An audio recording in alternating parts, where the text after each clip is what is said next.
Hello and welcome to BrainFacts. Welcome to Brain Awareness Week. And today you're going to be hearing about our senses in a presentation we call Senses and Sensibility. So to begin, imagine you are at the coolest county fair ever. You're scanning around, you smell the funnel cakes, you see the Ferris wheel going around and around, you hear kids screaming, and you're tasting this really delicious hot dog you just bought. All of these signals from around the world around you are bombarding your brain right now with information.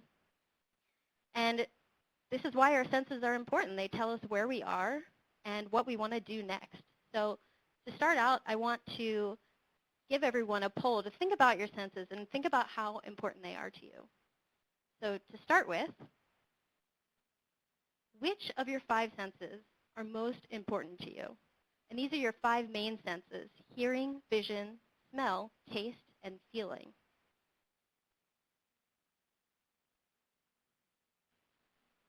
Okay, now, if you had to give up one of your senses, which would you give up first?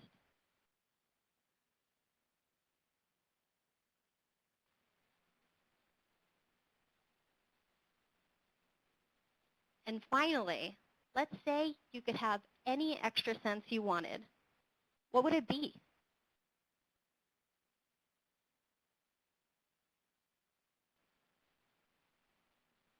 Okay, well today we're going to tell you about the 5 primary senses.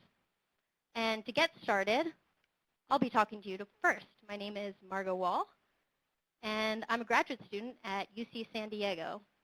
And I study aggression in flies and how their brain contributes to that behavior. But today, I'm going to be talking to you about hearing. The auditory system, from the air to your ear to hearing. So I want you to think of a scenario. Sleeping Beauty is fast asleep, waiting for her prince to come and kiss her. But all of a sudden, she hears a big bad wolf howling, and she wakes up right away. Why is this important? Well, she couldn't smell the wolf, she couldn't see the wolf, but she could hear it.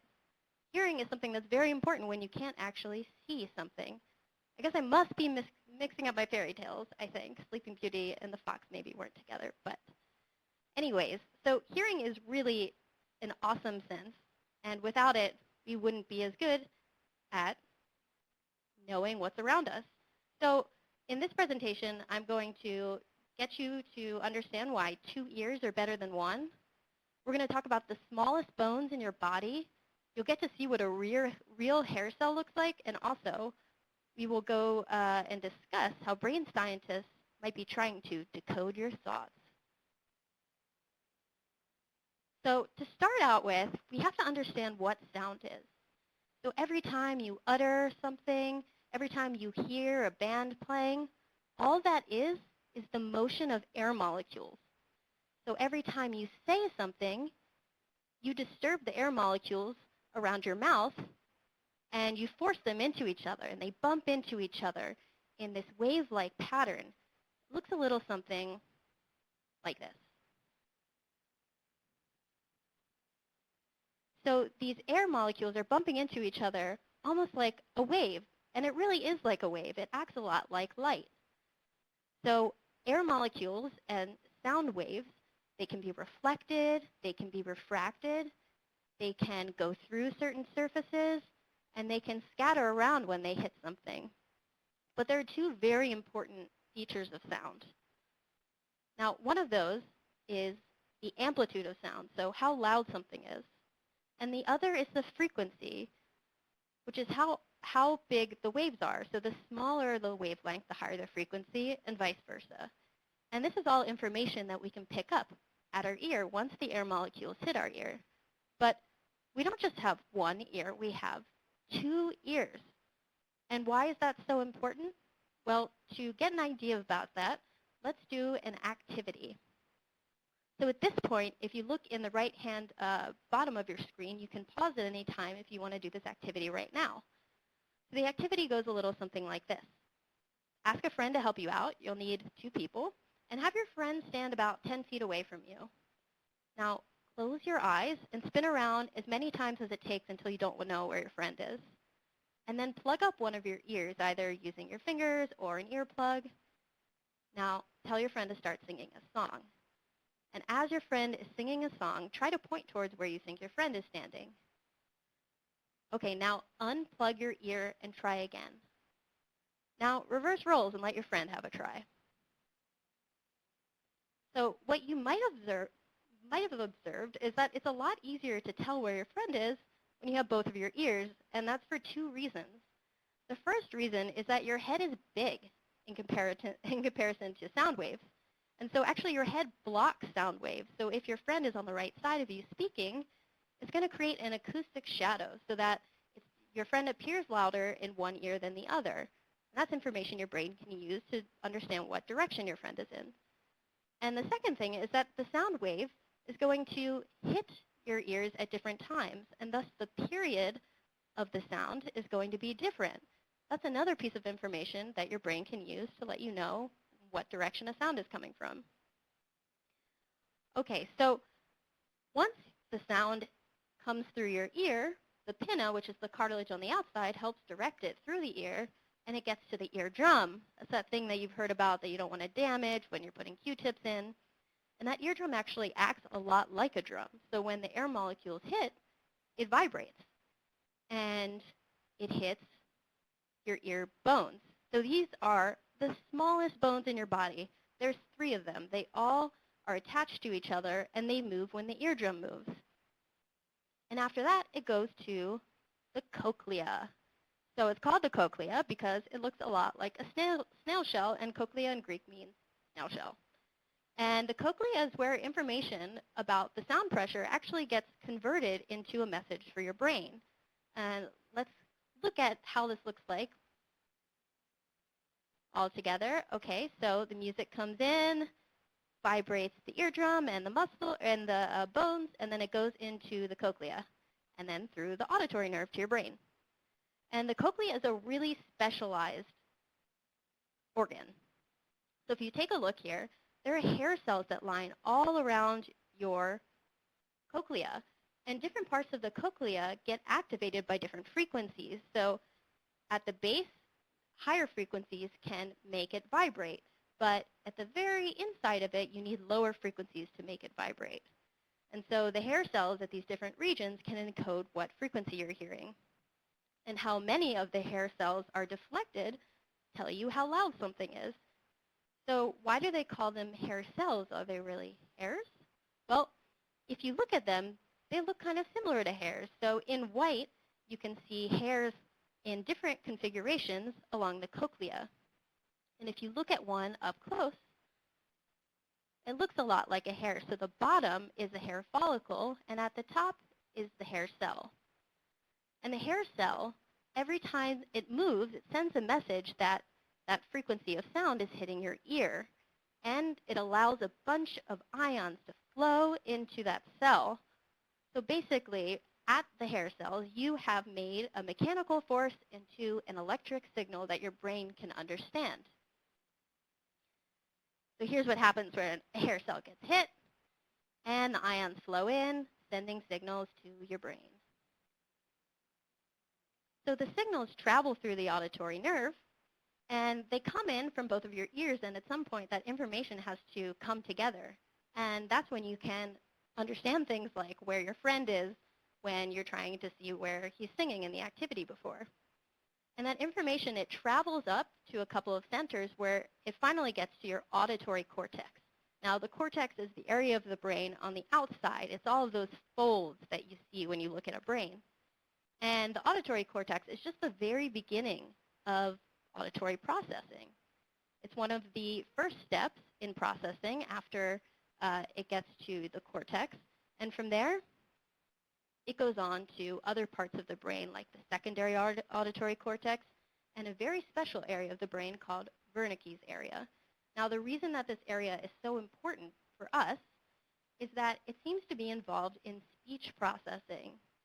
And the way that we have learned about different areas of the brain early on was that people would come in with lesions to this area, meaning that this area was damaged. And all of a sudden, they wouldn't be able to understand speech, but everything else would be fine. So that's kind of the early information we got. However, then things got a little bit more sophisticated with this guy named Penfield.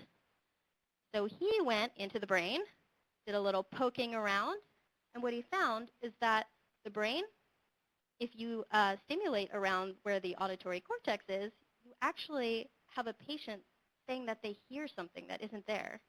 So a patient would be awake. Don't worry, there aren't any pain receptors on your brain, so they weren't in pain. But they would say, oh, I hear something right now. And that gives you an idea that that area of the brain is important for the perception of sound. And finally, we moved on to being able to record from the brain when people are awake. And what we find is that there are certain areas of the brain that seem to be more active when hearing words versus, let's say, seeing words. That's more of a visual task. And scientists recently have been asking some pretty crazy questions, like, for one, what if scientists can know what you're hearing just by measuring brain activity? So this is something that scientists have been trying to do, figure out if just by looking at what your brain is doing, they can tell what you're hearing or seeing.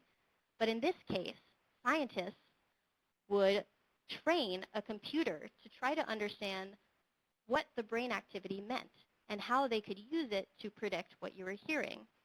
So this takes two phases.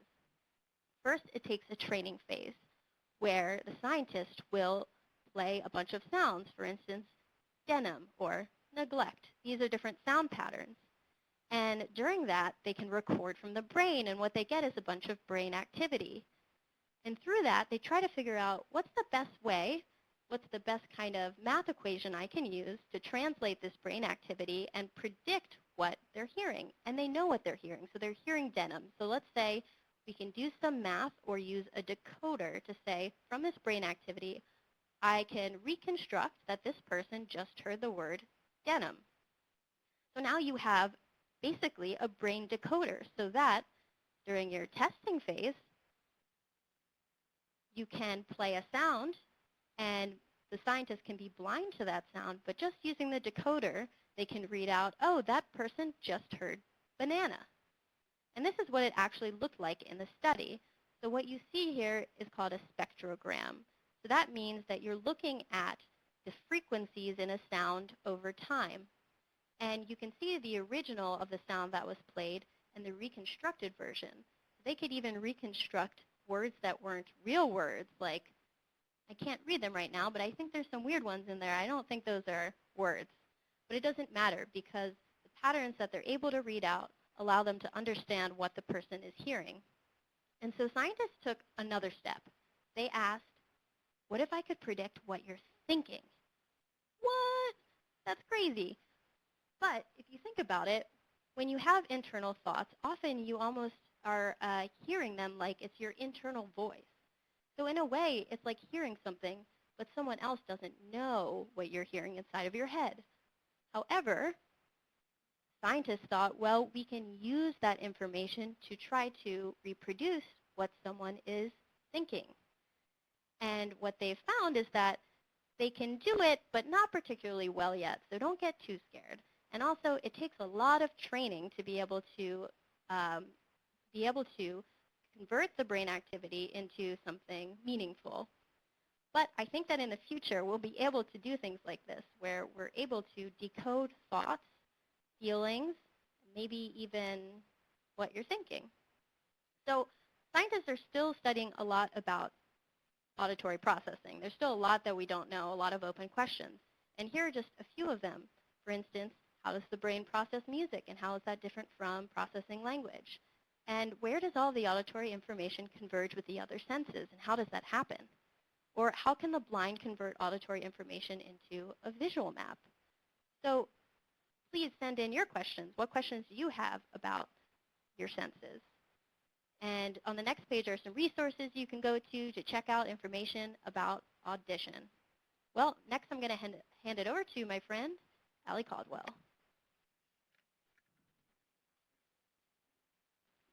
Hey there, this is Alie Caldwell. I am also a graduate student of neurosciences at UC San Diego. And here at UCSD, I study the roles of brain cells called astrocytes and how the brain grows and develops. And today, I'm really excited to talk to you about a meme and what that meme tells us about human vision. So, you have probably seen this dress before. It's the dress that broke the internet a couple of years ago. Someone posted a washed-out photo of a dress on Tumblr, and almost immediately people began arguing about what color it was. So, what color is this dress? Do you see blue and black, white and gold, or some other combination of colors?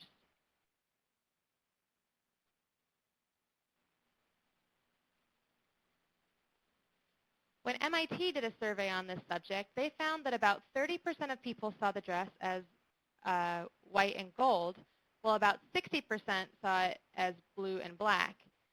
And about 11% of people saw blue and brown, and 2% saw something else. Now, to me, this seems totally impossible because I can't see the dress as any color other than black and blue. So how is it that 30% of my friends see a white and gold dress when it's clearly black and blue? And how is it that some people can see it in both colors? Well, to understand that, let's talk a little bit about light and how we see. Light is a kind of energy. It's a form of electromagnetic energy, and it moves in waves. These waves have different wavelengths, and different wavelengths are associated with different kinds of light. Within the visible spectrum, short wavelengths are associated with colors like purple and blue, while long wavelengths give us red. And beyond our own vision, really long wavelengths are used in infrared imaging, while really short wavelengths lead to ultraviolet light. No matter what the wavelength of the light, for us to see it, it has to enter our eyes and reach our brains. So the light comes in through our cornea and our lens, and it travels back to our retina where it gets sent onto our brain. So say a wave of blue light or a wave of red light reaches our eye. That light goes straight through the pupil all the way to the back and hits the retina. And the retina is the first place that our body responds to that light. Let's take a closer look. At the very back of the eyeball, we find the cells that respond to light. First, there are the rod cells, named for their rod-like shape. These cells are useful for helping us detect edges and movement and for night vision, but they don't detect any color. For color, we have rod cells. They do detect color. Our red, green, and blue rod cells can detect all the different wavelengths of light that we need to see all the colors of the rainbow.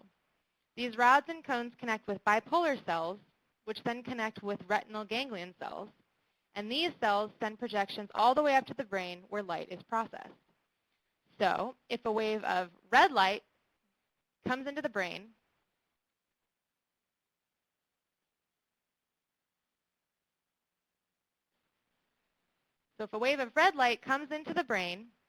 it'll hit this red cone, and it will activate that cone, which sends a signal up to the brain and tells the brain that it's seeing red light. And it goes, or if we see blue light, blue cones are activated, and our brain sees blue.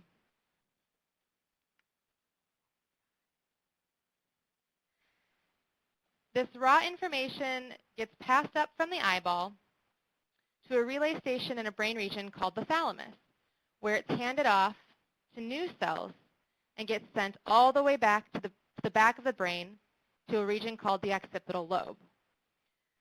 The raw information gets picked apart by this large brain region, picking out information on things like orientation, direction, edges, colors, and so on. And as this information is broken down, it gets sent to other regions of the brain for more processing. And it sort of gets split into two streams. Some of the information goes along the bottom of the brain, along what's called the ventral stream, or the what pathway. This pathway is involved in recognizing, identifying, and categorizing visual information. Some of the information goes up along the top of the brain, along what's called the dorsal stream. Sometimes this is called the where pathway, and this stream of information tells us about the space around us and talks to brain regions that control eye and hand movement. Now, for what we're talking about today, the ventral stream is really important for processing color information, which is very important for perceiving the dress illusion. What all of this means is that color is not an objective thing. The way we perceive color doesn't depend on the wavelength of light, but rather how our brain processes and understands that information. So, what's the real key to the dress? Well, it's a phenomenon called color constancy. Basically, our brains are able to compensate for shifts in lighting throughout the day and indoors and outdoors. So even though the objective wavelength of the light is different, our brain perceives it as the same. So take this image of the hot air balloon, for example. Our brain can see that part of the balloon is in sunlight and part of the balloon is in shadow. And it tells us that it's all the same color of blue. But when you look at it again and take away the rest of the image, you can see that they're actually two very different shades of blue. Here's an illusion that highlights the same phenomenon. When you're looking at this image, you would say that square A is definitely darker than square B because the checkerboard pattern on the platform shows that A is one of the dark squares while B is one of the light squares. But it turns out that that's not true. Our brains are just compensating for the shadow cast by the green column. If you remove the rest of the image and just look at squares A and B, you can see that they're exactly the same color.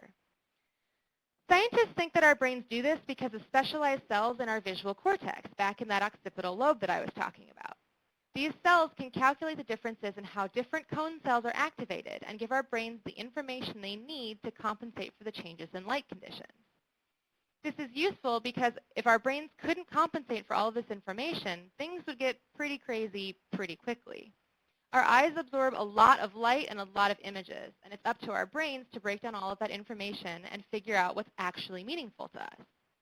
This can sometimes lead to mistakes when things are kind of ambiguous.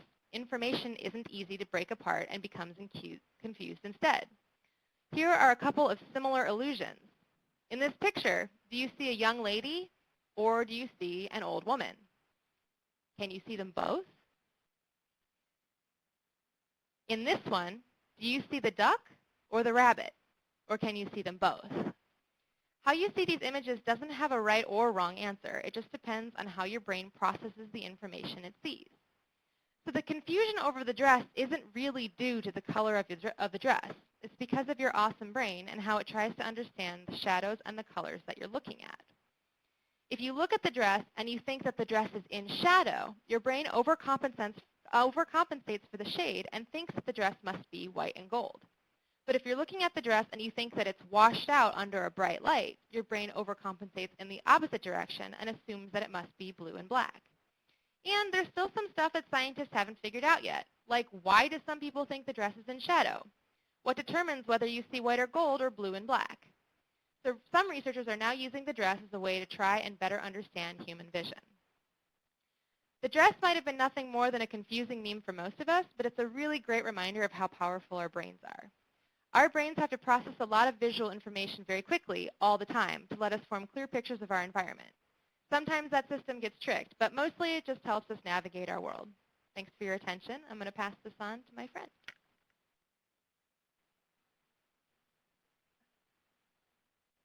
All right. Hi. I'm Saumya Gupta, and I'll be talking to you about proprioception as one of your senses. I'm an undergraduate student at UCSD majoring in neuroscience, and in my lab, I conduct research in studying healthy brain aging and what aspects contribute to brain aging. Before we get started on the activity, let's try an activity before we get started on talking about proprioception. As I read the directions, go ahead and pause the video and try out the activity for yourself. Close your eyes and raise both your hands above your head. Keep the fingers of your left hand totally still. Don't wiggle them. With your right hand, quickly touch your index finger to your nose, then quickly touch the tip of your thumb of your left hand with the tip of your right index finger.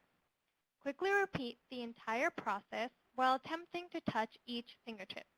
Always return to your nose in between fingertip attempts. There's a picture provided for you if you're confused on what to do. Now switch your hands and try again. This time, move your fingers, wiggle them around. See if that affects anything. Okay, how successfully did you locate each fingertip? Did you improve with time? Was there a difference when you used your right versus your left hand? So what was happening when you were doing this activity?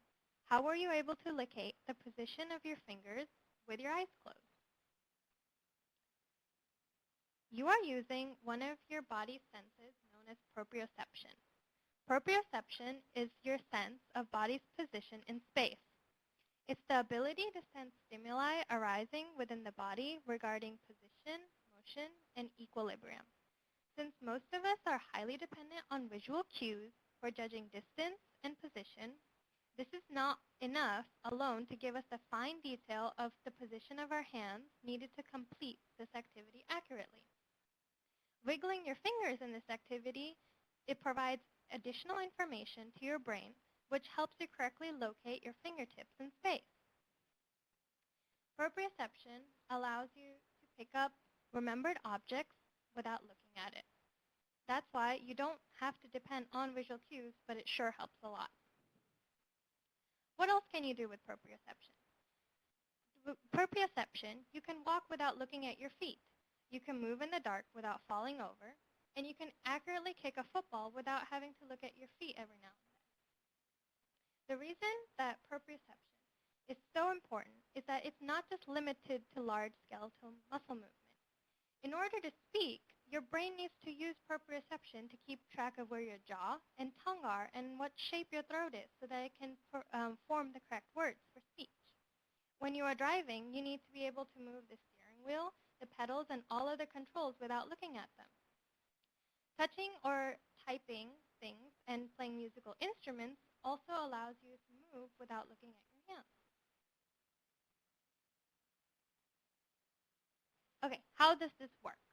Your proprioception sensory system is carried out by a bunch of proprioceptors located in your muscles. These proprioceptors monitor your length of your muscle, the tension in your muscle, the pressure, and any painful stimuli. The brain needs to input many of these spindles in order to register changes in angle and position that the muscle has accomplished. There's also many spindles found in your arms and legs and the muscles that maintain posture against gravity. One specific proprioceptor that we'll talk about is the Golgi tendon organ. This is where your tendon meets the muscle. They send out detailed information about tension occurring in specific parts of the muscle. There's also proprioceptors sending information to the nervous system from joints and ligaments. Depending on the amount, where in the body, and from what proprioceptor the input is coming from, your brain can determine where the movement is occurring and in what body part. All the input that's coming into the nervous system is processed, and then depending on the state of the muscle, the brain sends commands back to the muscle. Besides muscles and tendons, our inner ear also provides your brain with a lot of input about proprioception and how to perform motor activities. For example, say you're a tennis player and you watch a ball coming near you. When you're visualizing the ball, all you need to focus on is how to move your hand so that you can hit the ball accurately. You voluntarily know the position of your arm, and you voluntarily move it in the position you want it in to hit the ball. While all this is happening, your inner ear is sending signals to your brain as well about how to maintain your balance. As you move your arm, your brain is processing the balance signals from your inner ear and moving your legs, your back, and your other muscles in order for you to maintain your balance and not fall over. Otherwise, all tennis players, when they hit the ball, will fall over. So how does this work?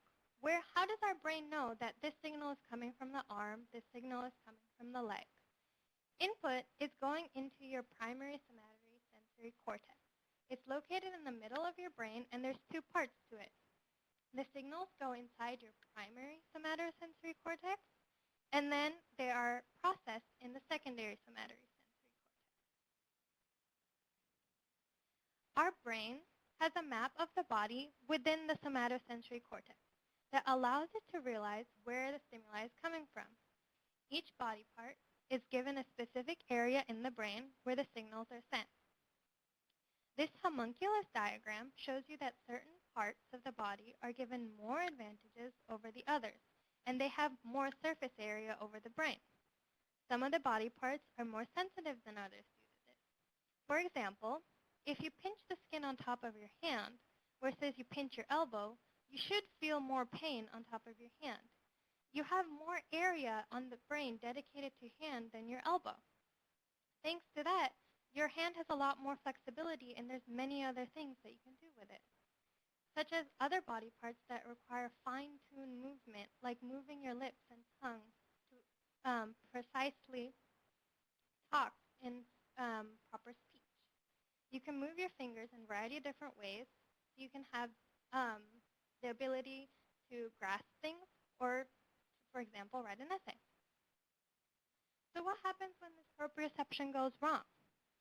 For example, there's this phantom limb phenomenon that once you have a limb removed, such as an arm and a leg, your brain still receives input and thinks that it's still there. It has been found that the brain continues to receive signals from nerve endings that were originally in the limb, and because the visual input does not match what is inside the wiring of the brain, it causes discomfort and pain. Like I showed you before, the brain has a map of our body, and once a part is removed, the brain has to adjust since it's no longer there. It is also thought that the brain must be rewiring itself and rearranging sensory information, and that causes pain and discomfort as well, because the brain is trying to make sense of what's going on in the body. One of our faculties here at UCSD created a mirror box therapy that allows to remove this unwanted stimuli and feeling of pain. This mirror box therapy makes use of a mirror to reflect your healthy limb on your affected limb. This tricks the brain into thinking it is receiving input from your missing limb.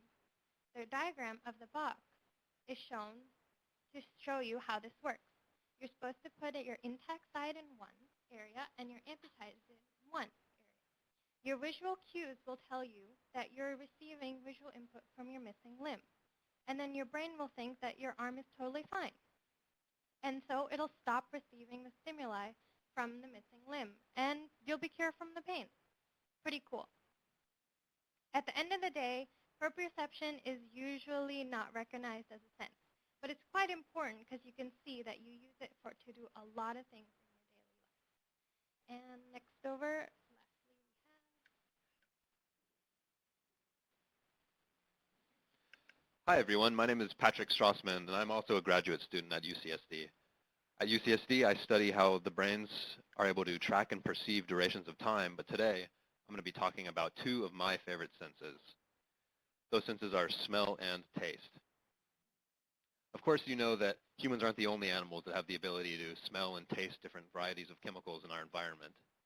Mammals like rodents or foxes or pigs have the ability to smell and taste even better than we do, as do animals like flies and insects like flies and bees, and even lizards and fish have the ability to smell and taste things in their environment.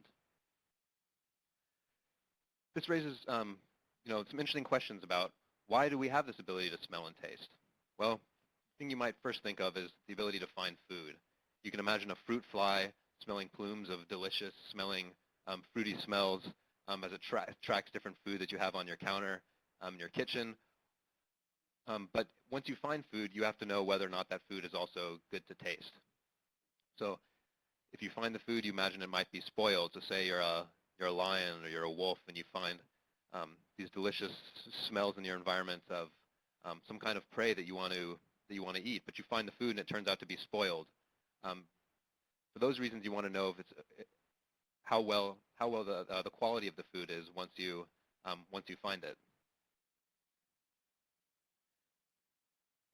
And that brings us to one of the most amazing reasons why we have this ability to smell and taste, and that's to perceive dangerous signals in the environment. You can imagine that you're a mouse and you want to go searching for food, but you might sense smells in your environment that signal danger. Things like the smell of a predator, the smell of a cat, or the smell of a fox. Mice have an innate aversion, an innate dislike for predator odors. And those kind of signals provide really important forms of information about when to behave and when to seek out food. And another example of dangerous signals that you can perceive through our ability to smell and taste come from our ability to taste bitter and toxic compounds in food, which help organisms avoid tasting and consuming foods with foods that contain poison or other toxins. Perhaps the coolest, or at least in my opinion, the coolest reasons why we have the ability to smell and taste is to communicate. This isn't so obvious in humans, but it's crucial for animals. For example, you might have seen your dog peeing on a tree or smelling a tree that another dog has peed on. That's an example of how animals communicate by marking territory. Animals can mark territory by peeing, as you know, but also they contain scent glands that they can rub to mark their territory. This can be used to signal other members of your species that you don't want them to come into your territory, or it might be a way that you might want to attract potential mates to let them know where you are. Smell and taste are used for communication for mating signals. You might have heard of your dog going into heat, or other animals being able to sense readiness for mating. These kind of signals allow animals to sort of know when it's appropriate to mate and when it's not appropriate. Another example of how smell and taste provide signals for communication is the ability to alert other members for information in the environment. For example, alerting other animals where food is, or whether food's good to eat or whether food is bad to eat.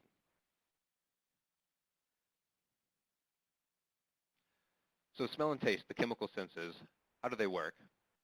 Odors are chemicals that you perceive as odors, and these molecules that you sense are evaporated. What that means is that these molecules are floating in the air, and this is in contrast to things that aren't evaporated but are instead dissolved in saliva that you can taste.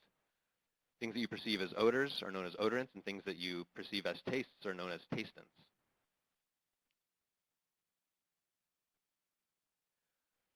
We know that the signals about odors travel from your nose and make it to your brain, and signals about taste go from your tongue and also make it to your brain. But how exactly does that work? I'll first focus on how odor signals are transmitted to the brain.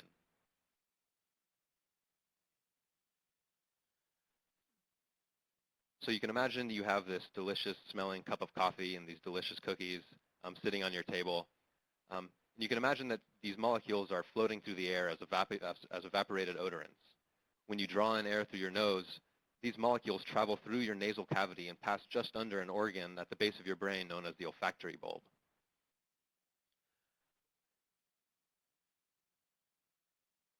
As these odors pass under your olfactory bulb, an organ that we'll look at in the next slide is able to detect these odors and transmit signals to the brain. But you might also wonder, you might have noticed that if you're trying to take a medicine, you're trying to eat something nasty, it's harder to taste things when you pinch your nose. Why is that? Well, the reason for that is that when you're chewing things, you're also releasing these evaporated odorants that are able to travel through your nasal cavity. These odorants travel through your nasal cavity in sort of a backwards way, and this form of olfaction is known as retronasal olfaction. These odors travel up through your sinus, and they reach to the same organ below your olfactory bulb that senses odors. Here you can see sort of a zoomed-in cartoon of how this organ works. The olfactory bulb has sensory cells that descend below your nasal, that descend to the surface of your nasal cavity, and express these tiny hair-like structures called cilia. These cilia express odor receptors, and these odor receptors are capable of detecting odor molecules. One of the fascinating things about odor receptors is that each olfactory receptor cell expresses a single odorant receptor.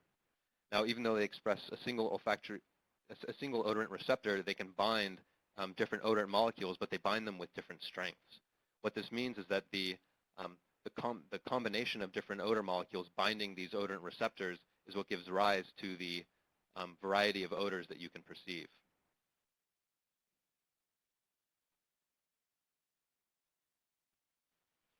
Once this information travels from these olfactory receptor cells and travels to your olfactory bulb, this information is passed to different areas of your brain.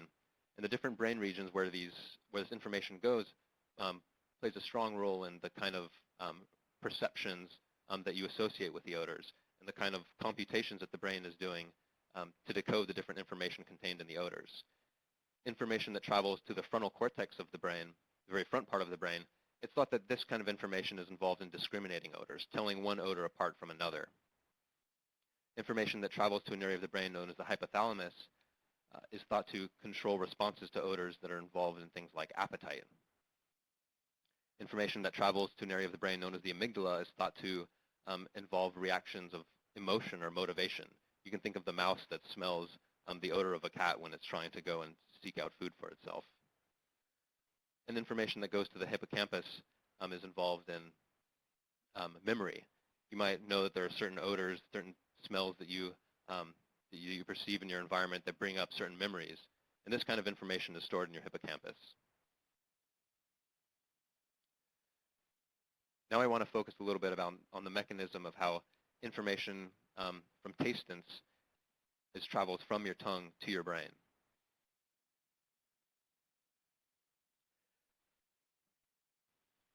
Humans and other organisms have 5 basic tastes that scientists have identified. Sweet taste, things like candy or sugary flavors. Salty, a salty pretzel, salty popcorn. The bitter compounds that are contained in certain vegetables or other fruits and vegetables, but that are not so good to eat. Sour, the taste of lemon and limes. And then the taste of umami, which is a little harder to understand, which is perhaps not as familiar to you. The taste of umami is described as a meaty or a brothy flavor. And it's thought to signal the existence of proteins in your food.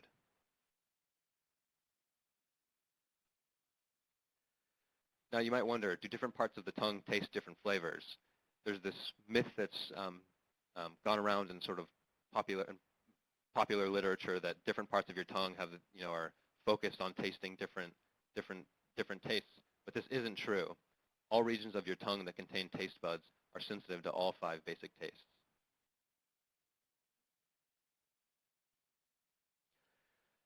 So what part of your tongue actually is able to taste the tastants that are dissolved in your saliva? You may have noticed that you have these dots on your tongue if you look at them closely in a mirror. Now those dots aren't taste buds. Those dots are known as papillae, and they can contain up to 100 different taste buds each. What a taste bud is this garlic-shaped structure that contains both supportive cells and sensory cells.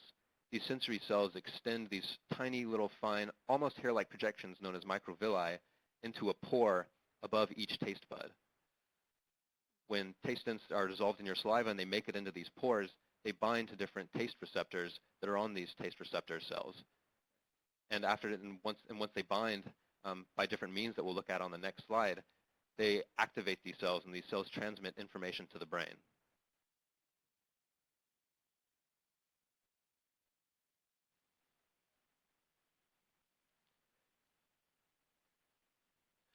The different ways that your taste buds taste those 5 basic elements of taste, bitter, sweet, umami, salty, and sour, come from different mechanisms. Tastes of bitter, sweet, and umami arise from different tastants interacting with proteins that are embedded in the membrane of these taste receptor cells, whereas the tastes of salty and sour are thought to arise from actual ions, sodium chloride, for instance, or hydrogen ions for sour flavors actually traveling through specific pores in the taste receptor cells.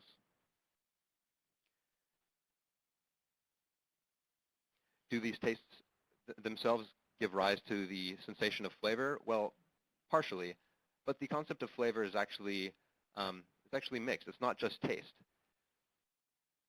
The sensation of flavor comes from gustation, taste, but also from olfaction, smell, and somatosensation, the feel of the foods that are in your mouth.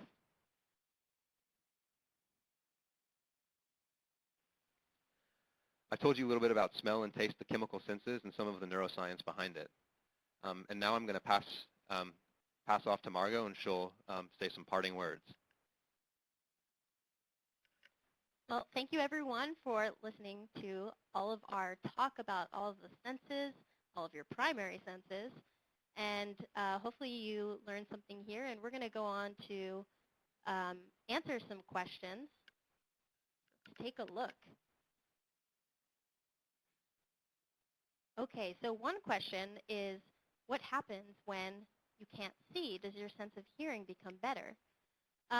So for some people, actually, they can use the sense of hearing as a way to see their environment. Think about things like animals like bats or dolphins. They use something called sonar, which is where they emit sounds and then they wait to receive the sounds back. And they can actually get a lot of information from that. They can not only get how far away an object is, but they can also get the texture of that object or just by the way that the sound is deflecting off of it. And so some humans have actually been able to co-opt this ability, echolocation. And while they can't do it quite as well as bats, they've been able to use it to get a sense of their environment just by kind of sending off little clicks, very high-pitched clicks, and then listening to the feedback that they get from it. And some scientists have tried to understand how this works, and they find that people who actually use this as a sense, they tend to actually perceive these sounds kind of like as visual information. So they'll find that the visual areas of the brain are actually being active, are being activated when they are echolocating. So that's really cool that we can actually kind of almost build a new sense for ourselves to be able to see without really seeing.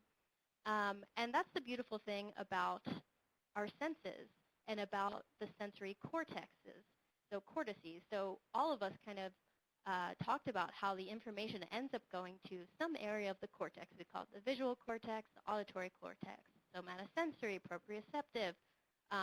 All of these places, while they are kind of dedicated to those senses, they're also very flexible. So if you lose a sense, maybe the sense of seeing, sometimes other senses can take over those brain areas and use them to have more brain processing power. And that's why we say that the brain is plastic sometimes. That's what we mean, is that we have the ability to be very flexible with our brain power. And with that, let's see if you have a question you can answer? Yeah. So this is Alie Caldwell again, and one of the questions that we have is, how is it possible that we can focus and unfocus our eyes? So you probably realize that your face has a lot of muscles in it because it's how you control your mouth and your tongue to talk, and it's how you blink your eyes. But you might not realize that your eyeballs actually have muscles in them too. So there are muscles in your eyeballs that can adjust your lens, the piece of your eye the light travels through, and it can make that lens longer and thinner, or it can make it shorter and squatter, and that affects how the light is traveling through your eye, and that affects how images are focused on your retina, which in turn affects how they're perceived by the brain. So you have muscles, and that's also controlled by your brain because those muscles are controlled by nerves in your face. So your brain is doing a lot of work to help you see everything in the world around you. Hi, this is Saumya again, and one of the questions was asked is, why do some senses and some body parts are more sensitive to others in touch? So that's because of our body has different areas dedicated to itself in the brain. Our hands and our lips, for example, have more brain area dedicated than, say, our legs, because you need more fine-tuned movement for them. Also, there's more surface area of neurons per unit area in some body parts than others. For example, on our finger, there are a lot more neurons clustered together, whereas in our elbow, there's not as many. And so you're more sensitive to touch on your hand and your elbow, and that's good because you need your hands for a lot more activities than, say, your elbow.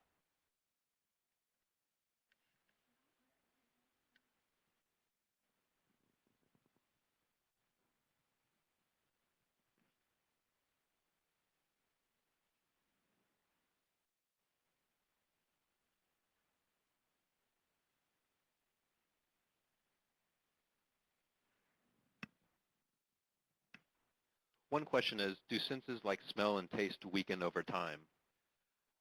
This does happen. You might notice, you might have recognized that some of your grandparents have worse senses of smell and taste that you do, or aren't able to taste bad food, or aren't able to smell spoiled milk as well as you can. The primary reason for this is not so much a degradation of taste, but a degradation of smell across time. One common reason for this is that you can lose olfactory neurons in your olfactory neurons in your olfactory bulb as you age, and it's this loss of olfaction that both leads to your loss of your sense of smell, but also your sense of taste.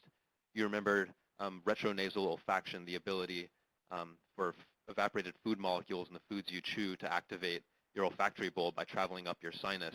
What this means is that your sense of smell is fundamentally involved in your sense of taste. So as you lose olfactory sensory neurons as you age, your ability to smell and your ability to taste weakens as you age.